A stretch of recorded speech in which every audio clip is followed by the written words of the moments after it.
بسم اللہ الرحمن الرحیم الحمد للہ رب العالمین والعاقبۃ للمتقین والصلاة والسلام علی سید الانبیاء والمرسلین وعلی آلہ وصحبہ اجمعین اما بعد قال الامام مسلم رحمہ اللہ وهذا القول يرحمك اللہ في الطعن في الاسانید قول مخترع مستحدث غیر مسبوق صاحبه الیہ ولا مساعد له من اہل العلم علیہ۔ اس عبارت میں حضرت مصنف رحمۃ اللہ علیہ یہ بیان کر رہے ہیں کہ سند معنعن کے قبول ہونے کے لیے ملاقات کی قید جو بعض نام نہاد محدثین نے لگائی ہے، اور انہوں نے جو یہ کہا ہے کہ سند معنعن اسی وقت قابل قبول ہوگی جب راوی اور مروی عنہ کے درمیان کم از کم ایک مرتبہ ملاقات ہو چکی ہو، تو ان کی جو رائے ہے یہ ایک خود ساختہ رائے ہے۔ یہ بیان کر رہے ہیں حضرت مصنف رحمۃ اللہ علیہ یہاں، جس کو کہہ رہے ہیں قول مخترع۔ مخترع قول ہے، مستحدث اور مستحدث ہے، نہ پہلے اس کا کوئی قائل ہے اور نہ اس رائے کا کوئی معاون ہے۔ اس لیے علماء کا متفقہ قول یہ ہے کہ جب معاصرت ہو، یعنی راوی اور مروی عنہ کا زمانہ ایک ہو، اور زمانہ ایک ہونے کی وجہ سے امکان لقاء ہو، یعنی زمانہ ایک ہونے کی وجہ سے دونوں کے درمیان ملاقات ممکن ہو، تو ایسی صورت میں حدیث کو سماع پر محمول کیا جائے گا۔ ہاں، اگر واضح طریقے پر یہ بات ثابت ہو جائے کہ راوی کی مروی عنہ سے ملاقات نہیں ہے تو اور بات ہے۔ اسی بات کو حضرت مصنف رحمۃ اللہ علیہ اس عبارت میں بیان کر رہے ہیں۔ اس کا ترجمہ آپ ملاحظہ فرمائیں۔ اور یہ قول، اللہ آپ پر مہربانی فرمائے، سندوں پر اعتراض کے سلسلے میں قول مخترع، مخترع یعنی گھڑا ہوا قول ہے، مستحدث اور نیا پیدا کیا ہوا قول ہے، غیر مسبوق صاحبہ الیہ ولا مساعد له من اہل العلم علیہ۔ غیر مسبوق صاحبہ الیہ یہ ہلکی سی پیچیدہ تعبیر ہے، تو ترجمہ تو اس کا یوں کریں گے کہ صاحب قول سے پہلے اس کا قائل کوئی اور نہیں ہے، ولا مساعد له من اہل العلم علیہ،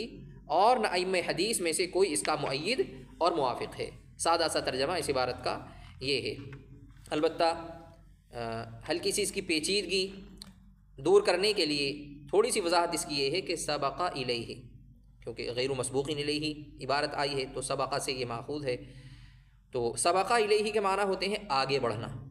اور اس میں فاعل کا صیغہ بنے گا سابق، جس کے معنی ہوں گے آگے بڑھنے والا،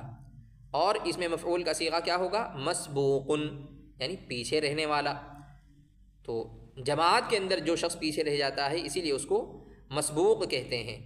تو غیر مسبوق جو یہاں آیا، غیر مسبوق اس کے معنی ہو گئے پیچھے رہنے والا نہیں ہے، غیر کی وجہ سے غیر مسبوق کا معنی ہو گئے پیچھے رہنے والا نہیں ہے۔ صاحبہ یعنی اس قول کا قائل، الیہ یعنی اس قول میں، تو پوری عبارت کا مطلب کیا ہو گیا؟ غیر مسبوق صاحبہ الیہ، اس کا مطلب کیا ہو گیا؟ اس کا مطلب ہوا اس شخص سے پہلے کوئی بھی اس قول کا قائل نہیں گزرا ہے جس کا یہ شخص مسبوق ہو، یعنی پیروی کرنے والا ہو۔ تو آسان اور سادہ ترجمہ اس کا آپ کے سامنے ذکر کر ہی دیا ہے، غیر مسبوق صاحبہ الیہ ولا مساعد له من اہل العلم علیہ، اس شخص سے پہلے کوئی اس کا قائل نہیں گزرا، اور نہ ائمہ حدیث میں کوئی شخص اس قول میں اس کا مؤید ہے۔ وذلك ان القول الشائع المتفق علیہ بین اہل العلم بالاخبار والروایات قدیما وحدیثا، اور وہ بات، وذلك وہ بات کون سی بات؟ یعنی یہ جو قول گزرا، اس قول کا مخترع اور مستحدث ہونا یعنی ایجاد بندہ ہونا اس طرح ہے کہ شائع قول، شائع سے مراد مشہور قول، المتفق علیہ جو متفق علیہ ہے، بین اہل العلم بالاخبار والروایات قدیما وحدیثا، اخبار و احادیث کے تمام عالموں کے نزدیک ماضی میں اور حال میں، ان کل رجل ثقۃ روا عن مثلہ حدیثا، یہ ہے کہ ہر ثقہ آدمی جو روایت کرے اپنے مثل سے، یعنی مروی عنہ بھی ثقہ ہی ہو، کوئی حدیث، وجائز ممکن له لقاؤہ والسماع منہ، اور ممکن ہو راوی کا مروی عنہ سے لقاء و سماع، لہو میں ہو ضمیر کا مرجع راوی، اور لقاؤہ میں ہو ضمیر کا مرجع مروی عنہ، تو راوی اور مروی عنہ کے درمیان لقاء و سماع ممکن ہو، ممکن کیسے ہو؟ اس کی صورت کیا ہے؟ اس کی صورت ہے لکونہما جمیعا کانا فی عصر واحد، ان دونوں کے یعنی راوی اور مروی عنہ کے ایک ہی زمانے میں ہونے کی وجہ سے۔ وَإِن لَّمْ يَأْتِ فِي خَبَرٍ قَطُّ أَنَّهُمَا اجْتَمَعَا وَلَا تَشَافَهَا بِكَلَامٍ، اگرچہ کسی حدیث میں کبھی یہ بات نہ آئی ہو کہ وہ دونوں اکٹھا ہوئے ہیں، وَلَا تَشَافَهَا بِكَلَامٍ، اور ان دونوں نے رو در رو ہو کر، تشافہا کے معنی رو در رو ہو کر، آمنے سامنے ہو کر کوئی کلام کیا ہے، تو ایسی صورت میں کیا ہوگا؟ فَالرِّوَایَةُ ثَابِتَةٌ، تو روایت ثابت ہوگی، یعنی اسناد معنعن متصل سمجھی جائے گی۔ وَالْحُجَّةُ بِهَا لَازِمَةٌ، اور اس کے ذریعے حجت لازم ہوگی، یعنی اس حدیث سے استدلال صحیح ہوگا۔ إِلَّا أَن تَكُونَ هُنَاكَ دَلَالَةٌ بَيِّنَةٌ أَنَّ هَذَا الرَّاوِيَ لَمْ يَلْقَ مَن رَّوَىٰ عَنْهُ، مگر یہ کہ وہاں کوئی کھلی ہوئی دلالت اس بات پر موجود ہو کہ راوی نے مروی عنہ سے ملاقات نہیں کی ہے، أَوْ لَمْ يَسْمَعْ مِنْهُ شَيْئًا، یا ملاقات ہے لیکن وہ حدیث سننے سنانے کے سلسلے میں نہیں ہے، کسی اور سلسلے میں ہے، تو اسی لیے کہہ دیا لم یسمع منہ شیئا، یا حدیث کوئی نہیں سنی ہے۔ فَأَمَّا وَالْأَمْرُ مُبْهَمٌ، رہی وہ صورت جس میں معاملہ مبہم ہو، غیر واضح ہو، علی الامکان الذی فسرنا، اور وہ امکان موجود ہو جس کی ہم نے تفسیر کی، فالروایت علی السماع ابدا، تو روایت ہمیشہ سماع پر محمول ہوگی، حتی تکون الدلالہ التی بینا، یہاں تک کہ وہ دلالت پائی جائے، دلالت سے مراد عدم لقاء کی دلالت جس کو ہم نے بیان کیا، اور یہ تکون جو ہے توجد کے معنی میں، حتی توجد الدلالہ، یہاں تک کہ وہ دلالت پائی جائے، تو یہ کانا تامہ ہے۔ جی آگے کی عبارت ملاحظہ فرمائیں، فَيُقَالُ لِمُخْتَرِعِ هَذَا الْقَوْلِ الَّذِي وَصَفْنَا مَقَالَتَهُ أَوْ لِلذَّابِّ عَنْهُ قَدْ أَعْطَيْتَ فِي جُمْلَةِ قَوْلِكَ أَنَّ خَبَرَ الْوَاحِدِ الثِّقَةِ عَنِ الْوَاحِدِ الثِّقَةِ حُجَّةٌ يَلْزَمُ بِهِ الْعَمَلُ، بس کہا جائے گا اس قول کے گھڑنے والے سے، الذی وصفنا مقالتہ، جس کی بات کی ہم نے وضاحت کر دی ہے، او للذاب عنہ، یا اس کی طرف سے مدافعت کرنے والے سے، یا مدافعت کے بجائے حمایتی سے، یا اس کے حمایتی سے کہا جائے گا، کیا کہا جائے گا؟ قد اعطیتا،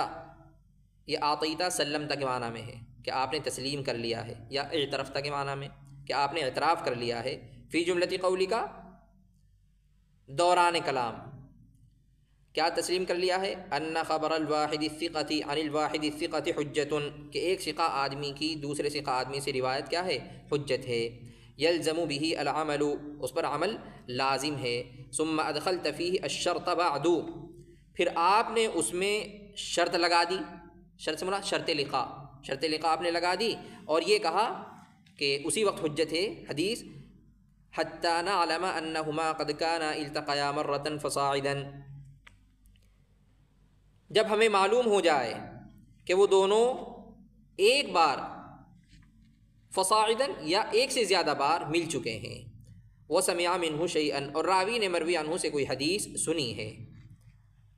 بعد میں آپ نے یہ شرط لگائی، فہل تجد هذا الشرط الذي اشترطته عن احد يلزم قوله، تو کیا آپ پاتے ہیں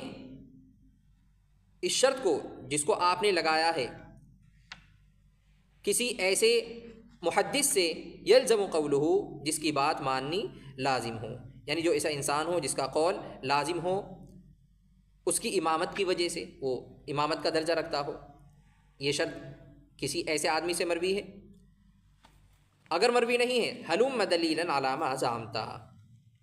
اور اگر نہیں پاتے تو اپنے دعوے کی کوئی اور دلیل پیش کیجیے۔ جی یہ عبارت کا ترجمہ ہو گیا ہے، یعنی اس عبارت میں دلیل کا مطالبہ کیا ہے اس باطل قول کے قائل سے، یا للذاب عنہ، اس کے حمایتی سے، اور یوں مطالبہ کیا گیا ہے کہ آپ نے دوران کلام یہ بات تسلیم کر لی، اعتراف کر لیا ہے کہ اگر راوی اور مروی عنہ دونوں کے دونوں ثقہ ہیں تو روایت حجت ہے، یعنی ایسی حجت ہے کہ اس پر عمل کیا جائے گا۔ یہ بات تسلیم کرنے کے بعد آپ نے پھر بعد میں یہ شرط لگا دی کہ اس وقت حجت ہے کہ جب راوی کی مروی عنہ سے کم از کم ایک مرتبہ ملاقات ہوئی ہو، تو آپ ہمیں یہ بتائیے کہ یہ جو شرط آپ نے لگائی ہے یہ شرط کسی ایسے محدث سے مروی ہے کہ جس کی بات ماننی ضروری ہو اور اس کو امامت کا درجہ حاصل ہو۔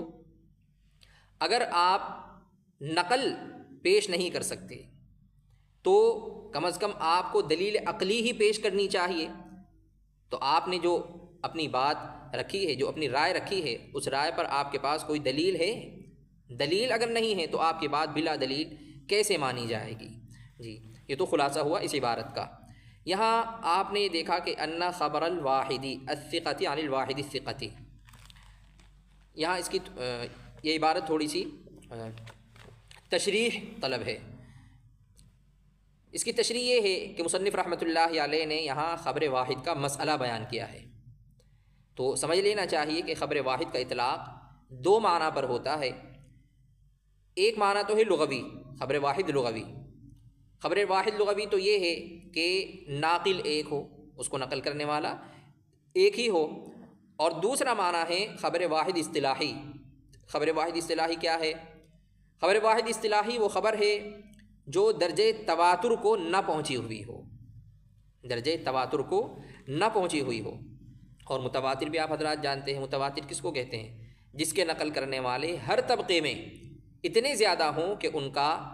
توافق علی الکذب محال ہو، اس کو متواتر کہا جاتا ہے۔ تو بہرحال اگر یہ بات نہیں ہے تو پھر وہ خبر واحد ہے، یعنی تواتر کو نہیں پہنچی ہوئی ہے تو وہ خبر واحد ہے۔ پھر خبر واحد کی تین قسمیں ہیں۔ پہلی تو یہ ہے کہ اگر اس کے روات تین یا تین سے زیادہ ہوں تو اس کو خبر مشہور کہا جاتا ہے، اور دوسری قسم یہ ہے کہ اس خبر کے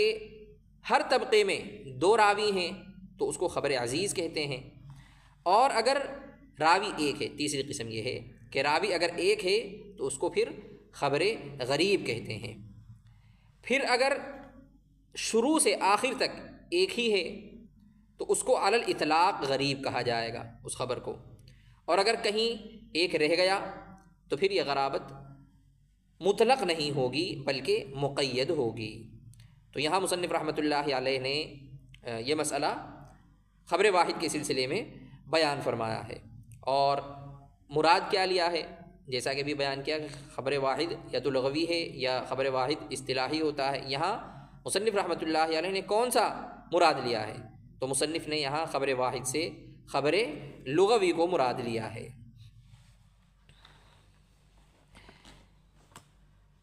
ایک اور مسئلہ علماء نے یہاں اس عبارت کے تحت لکھا ہے، اور وہ مسئلہ یہ ہے کہ اگر ناقل ایک ہو تو اس کی خبر حجت ہے یا نہیں؟ خبر کا ناقل اگر ایک ہو تو اس کی خبر حجت ہوگی یا نہیں؟ تو جمہور علماء تو یہ فرماتے ہیں کہ جی ہاں، اس کی خبر حجت ہے۔ ابو علی جبائی یہ کہتے ہیں کہ تنہا ایک آدمی کی بات حجت نہیں ہے، بلکہ اس کے روات کم از کم دو ہونے چاہیے تب حجت ہے، اور بعض کہتے ہیں کہ تین، بعض کہتے ہیں کہ چار، اور بعض فرماتے ہیں 5، اور بعض 7 کے قائل ہیں کہ 7 ہوں۔ تو یہ اقوال جو ہیں بہرحال یہ سب غیر معتبر ہیں۔ جمہور کا جو مذہب ہے اس سلسلے میں وہ یہ ہے کہ ناقل اگر ایک ہو تو اس کی خبر حجت ہے۔ تو اس عبارت کے ضمن میں یہ ایک چھوٹی سی بحث علماء نے لکھی ہے جو آپ کے سامنے میں نے بیان کر دی۔ البتہ اس عبارت میں بات اصل کیا بیان کی ہے مصنف رحمۃ اللہ علیہ نے، وہ ذکر کر دی ہے کہ دلیل کا مطالبہ کیا ہے۔ پھر اس کو ملاحظہ فرما لیں، باطل قول کے قائل سے یا اس کے حمایتی سے دلیل اس طرح طلب کی ہے کہ آپ نے دوران کلام یہ بات مان لی ہے کہ اگر راوی اور مرویان دونوں کے دونوں ثقہ ہوں تو روایت حجت ہے اور اس پر عمل کرنا ضروری ہے۔ یہ بات ماننے کے بعد آپ نے مزید یہ شرط لگا دی کہ اس وقت روایت کو ہم حجت مانیں گے جب راوی کی مروی عنہ سے کوئی ایک ملاقات ہو چکی ہو، یہ شرط آپ نے پڑھا دی ہے۔ تو آپ یہ بتائیں کہ یہ شرط کسی ایسے محدث سے مروی ہے جس محدث کو درجہ امامت حاصل ہو، جس کی بات ماننی ضروری ہو؟ اگر ہے ایسی شرط کسی ایسے محدث سے مروی تو آپ اس کو پیش کریں، اگر نقل پیش نہیں کر سکتے تو کم از کم دلیل عقلی ہی پیش کر دیجیے، بغیر دلیل کے آپ کی بات قابل تسلیم نہیں ہوگی۔ جی یہ بات مکمل ہو گئی۔ آگے جو حضرت عبارت لا رہے ہیں، فَإِنِ ادَّعَا قَوْلَ أَحَدٍ مِّنْ عُلَمَاءِ السَّلَفِ بِمَا زَعَمَ مِنْ إِدْخَالِ الشَّرِيطَةِ فِي تَثْبِيتِ الْخَبَرِ طُولِبَ بِهِ وَلَنْ يَجِدَ هُوَ وَلَا غَيْرُهُ إِلَىٰ إِيجَادِهِ سَبِيلًا۔ اس عبارت کے اندر یہ کہا ہے کہ دلیل عقلی نہیں ہے ان کے پاس، مدعی کے پاس۔